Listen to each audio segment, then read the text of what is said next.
So today we will be talking about understanding effort. And I'll move to my other screen.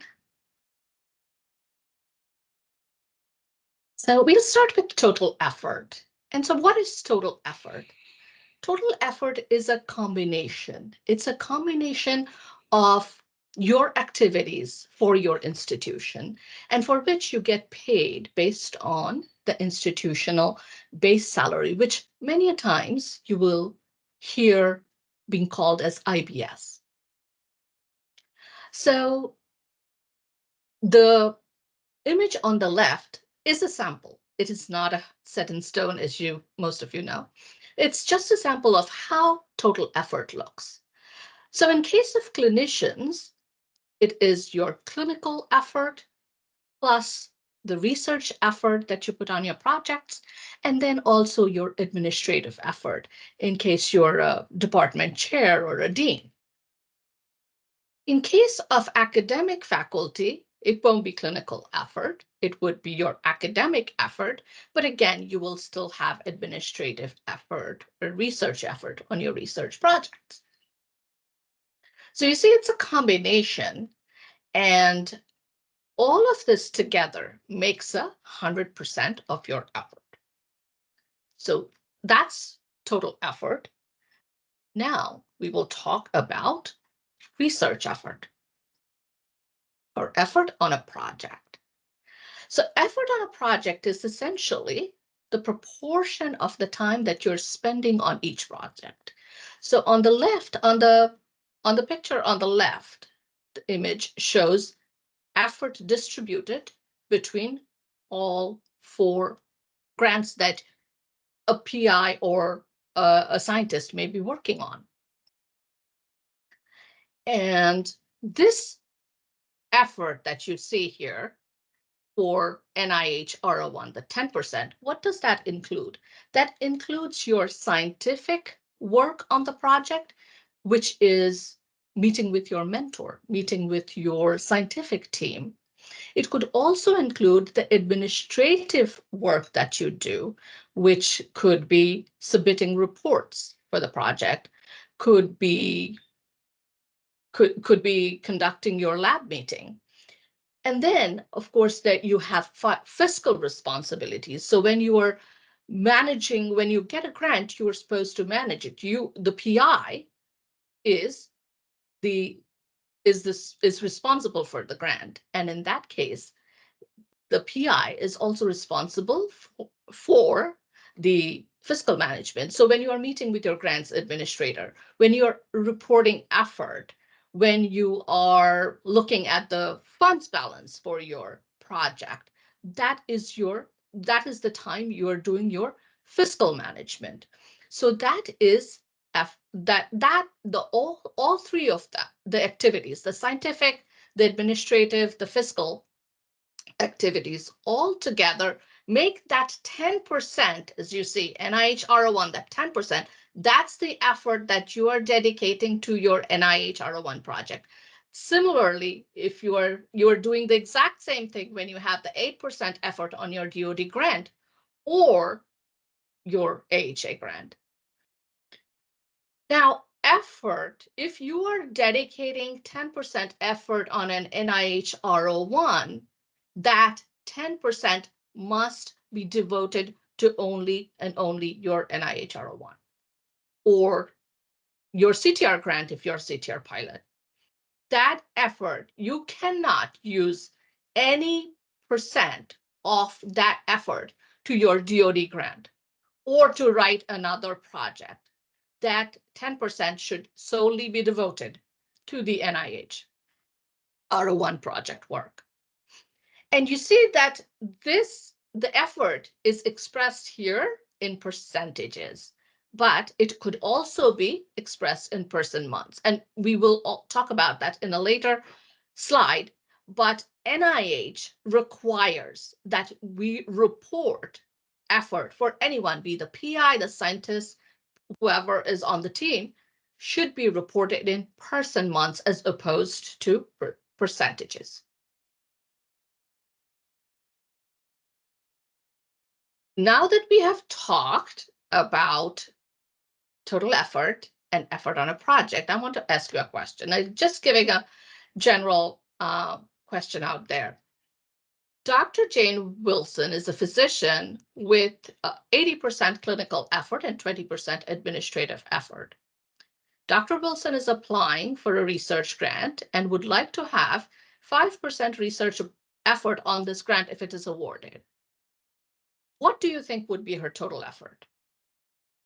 You have three options: 105, 100, 95. Which one do you think is appropriate? Any hands? Anything on the chat?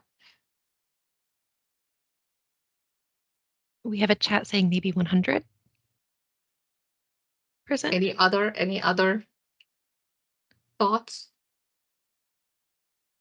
See a couple chats saying 100%.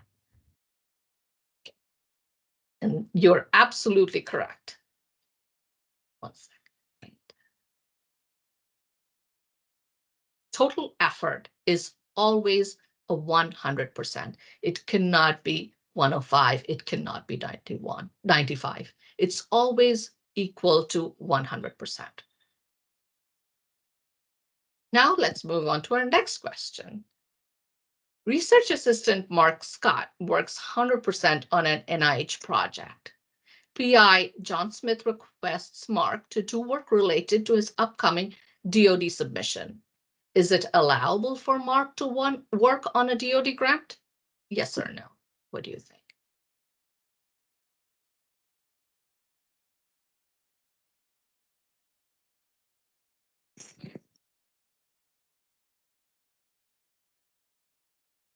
We've got a couple people in the chat saying no, and then maybe one saying yes, but he needs to reduce the NIH project effort. And a yes. So those who have said no is correct. The person who has said yes but has to reduce is also correct. But yes is not the right answer. Now, maybe just because they didn't see it and I know that I'll do it.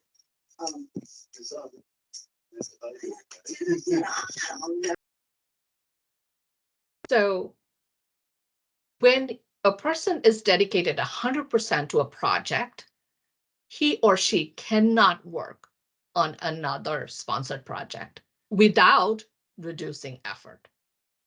So if Mark is to work on a project, then his effort has to be reduced from the NIH project, and then he has to add it to another project because the DoD grant is not there yet. It's an upcoming submission. So there has to be whatever percentage this person will have effort on will have to be moved to a different institutional account maybe, or somewhere. It cannot be a sponsored project. So the answers that were mentioned here, other than yes, is correct. So now, as we mentioned, NIH requires that we report effort in terms of person months.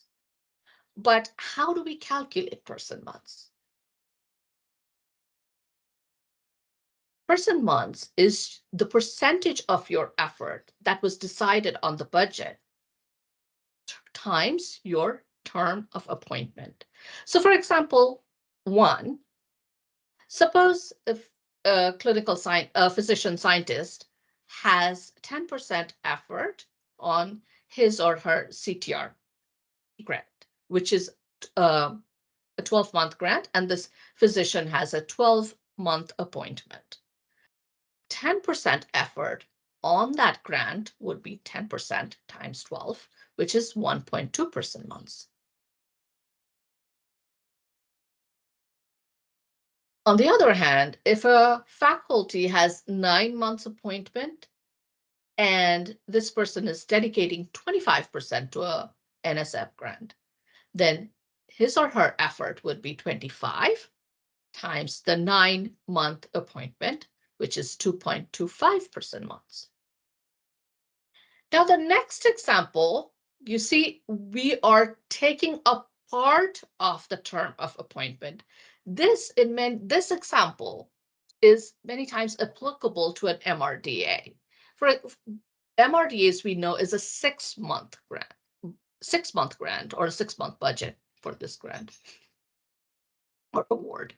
So if a clinician scientist has a 12-month appointment, then and he or she is doing a 6-month project, then that is half or 50% of their term of appointment.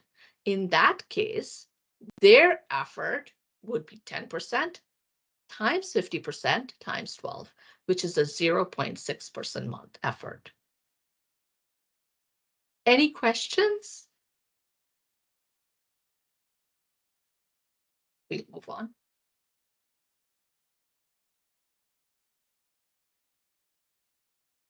So effort that is charged to a project, which is effort could or could not be equal to salary. So effort is never equal to salary, but effort may or may not be paid from a project. We will discuss this situation when it's not paid from a project in a different slide under cost share. But to discuss effort that is charged to a project, we must have to first consider that any effort charged to a project must follow the guidelines provided by uniform guidance, especially when it's on a federal grant. If it is a foundation grant, if it's from the state, then you have to follow the guidelines provided by the sponsor. But if it is a federal grant, or if the sponsor that's providing the funds follows the federal guidelines, then you have to follow uniform guidance. And uniform guidance says anything charged to a grant must be allowable, allocable, and reasonable. So when we talk about allowable, we have to see, was this category even allowed by the RFA, by the sponsor guidelines, and was it approved on the budget? If it is approved on the budget and written into your award, then that expense is allowable. Now, is it allocable? When we come to determine allocable, we have to see, was the work done actually for this project? So we dedicated 10% of a person's effort to project Y. Did this person actually work on project Y? Or was this person working on project X? We can only charge the person's effort on grant Y if this person worked on grant Y. So that makes it allocable. The question is, was the work performed for this specific grant? Now, the expense also has to be reasonable. Now, how does an expense or a salary charged to a grant become reasonable? The person is saying or reporting 50% effort on a grant, but actually they worked 10%. The effort that they provided was 10%. So the 50% that is being reported is not reasonable. So whatever you charge on a salary or report on your effort report must be reasonable. That's how we measure reasonable. Now we come to the topic of measurable effort. Measurable effort is effort that is greater than 1%. And any effort that is more than 1% must be reported through your institution's effort reporting system. It may not be needed to be reported to the sponsor because sponsor may have a different set of requirements. For example, NIH says anyone that has more than one person month effort will have to be reported to NIH. So it may not be reportable to the sponsor, but it has to be reported through your institution's effort reporting system. Now we move on to effort that is not charged to a project, which is cost shared effort. So effort that is not charged to a project is cost shared effort. And there are many types of cost shares. So you already see we have mandatory cost share. What is mandatory cost share? When a PI or a scientist is not charging salary to a grant because that is what the sponsor requires, or the sponsor discourages charging salary to a grant, as is the case of CTR grants. It is the RFA says sponsor discourages charging PI effort on a grant. That is a mandatory cost share when the sponsor is asking you not to charge a PI salary to a grant. Or sometimes a grant could be just for equipment. In that case, you cannot charge salary to a grant. Now, coming back to the CTR specifies that you cannot charge salary to a grant. The PI cannot charge salary to a grant, but others can. For example, the research team, the coordinator can. But the mandatory cost share in this case is for the principal investigator. Now, many a times, the PI or senior team members will say, no, I don't need coverage from the grant. I don't need to charge my salary to a grant. I'll still have effort, but I will not request salary. So you oftentimes say 5% effort, salary not requested. That is a voluntary cost share. And even voluntary cost share are of two types. Effort that is reported on the budget in a quantifiable format, which is in percentages or person months. If it is put on the budget or the budget justification, then it is committed. So that is voluntary committed cost share. When this voluntary committed cost share is approved and signed into the award document, that becomes binding. It almost becomes a mandatory cost share in that case. We use the term binding for voluntary committed cost share. Now, cost share that is not committed on the budget or the budget justification and is not quantified in any. Thank you. So voluntary committed cost share is effort for which is put on the budget, but no salary is requested. That effort, which is quantified on the budget or any part of the proposal, but we are not asking salary for, is voluntary committed cost share. And it becomes binding once the project is approved and the award is signed in with the approved budget. On the contrary, if a person provides effort on a project, but that is not quantified on the budget justification, or any part of the proposal, then that is voluntary uncommitted cost share.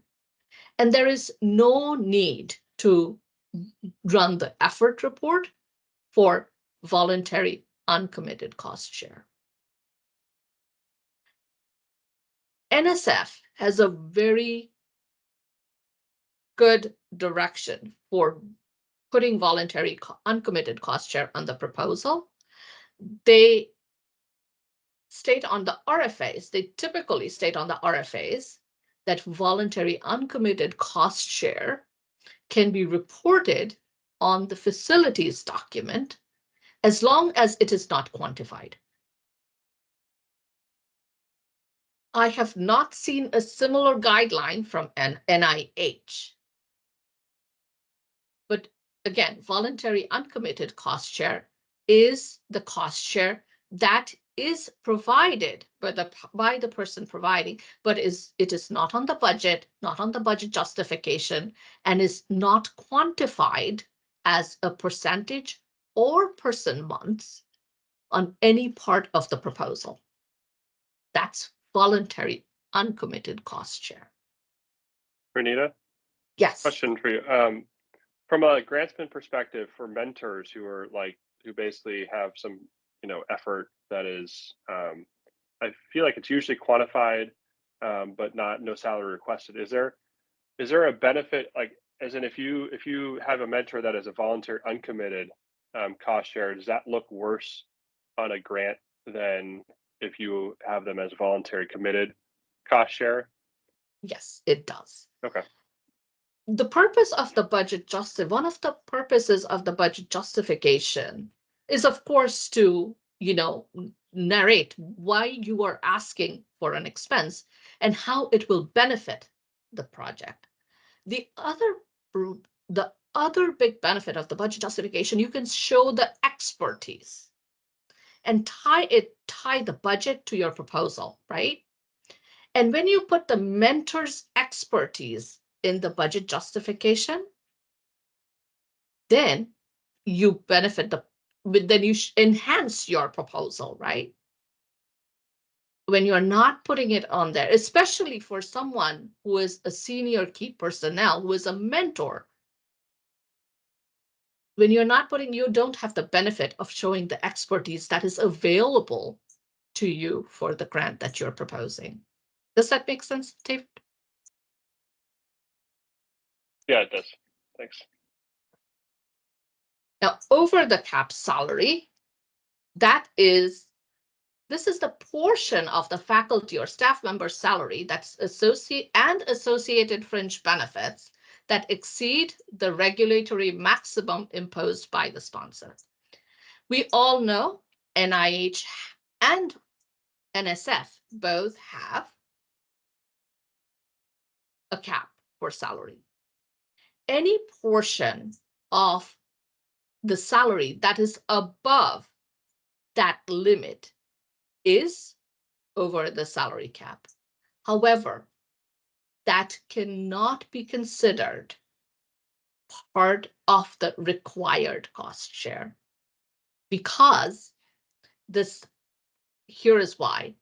Because I have to read this. Over the cap salary cannot be used to meet a mandatory or voluntary committed cost sharing requirement since it is considered an unallowable cost to the sponsor. This should be tracked via companion account for effort reporting. So over the salary cap, although the institution is supporting it, it cannot be reported as part of your mandatory or voluntary committed cost share. Now, the one thing that I missed to say at the beginning of this slide is when you are cost sharing, the essence is you're not charging salary to a project, right? But the salary is coming from somewhere. And where is it coming from? It is coming from your institution. So the cost share is typically provided by the institution. In some cases, it could be provided by a third party, but in majority of the cases, at least I have seen, it is something that's supported by the institution. So with that, I come to the end of my presentation. This was just an overview of effort, but if you have any questions, you're free to ask me. If I cannot answer it now, I will get back to you. With that, I'll stop sharing.